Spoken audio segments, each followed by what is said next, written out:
샬롬, 말씀 읽어주는 전도사 강전사입니다. 2020년 7월 8일 수요일 강전사와 함께하는 5분 묵상 시작하도록 하겠습니다.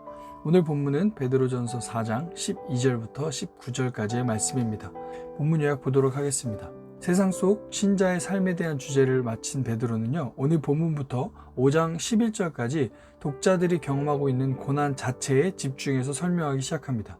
그중 오늘 본문은 신자 개인에 대한 권면이 들어가 있는데요. 12절부터 16절까지 고난에 관련한 일련의 명령들을 전달하고요. 17절부터 18절까지 하나님의 심판, 구원의 내용을 통해 고난과 관련한 명령의 이유를 제시합니다. 그리고 19절은 고난 가운데도 하나님을 의지하라는 결론적 권면을 주고 있는 게 오늘의 본문입니다. 배경 이해를 볼까요? 고난은 구약과 신약을 포함한 기독교 역사 내내 회자된 오래된 주제입니다.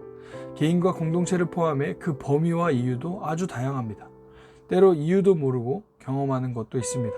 하지만 편지 독자들의 경우는 이유가 분명합니다.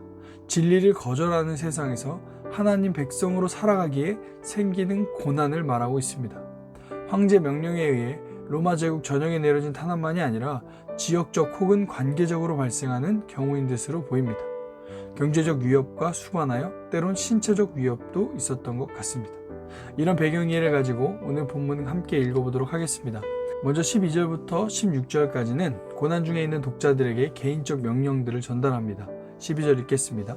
사랑하는 여러분, 여러분을 시험하려고 시련의 불길이 여러분 가운데 일어나더라도 무슨 이상한 일이나 생긴 것처럼 놀라지 마십시오. 그만큼 여러분은 그리스도의 고난에 동참하는 것이니 기뻐하십시오. 그러면 그의 영광이 나타날 때 여러분은 또한 기뻐 뛰며 즐거워하게 될 것입니다. 여러분이 그리스도의 이름으로 모욕을 당하면 복이 있습니다. 영광의 영, 곧 하나님의 영이 여러분 위에 머물러 계시기 때문입니다. 여러분 가운데 아무도 살인자나 도둑이나 악을 행하는 자나 남의 일을 간섭하는 자로서 고난을 당하는 일이 없도록 하십시오. 그러나 그리스도인으로서 고난을 당하면 부끄러워하지 말고 도리어 그 이름으로 하나님께 영광을 돌리십시오. 17절, 18절은 하나님의 심판과 구원, 명령의 이유를 설명합니다. 17절 읽겠습니다. 하나님의 집에서부터 심판을 시작할 때가 되었기 때문입니다.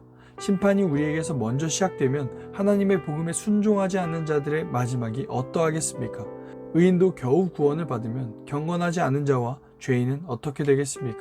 마지막 19절은 고난에 대한 결론적 권면입니다. 그러므로 하나님의 뜻을 따라 고난을 받는 사람은 선한 일을 하면서 자기의 영혼을 신실하신 조물주께 맡기십시오. 아멘. 오늘 본문을 통한 묵상 포인트 한 가지를 생각해 보겠습니다.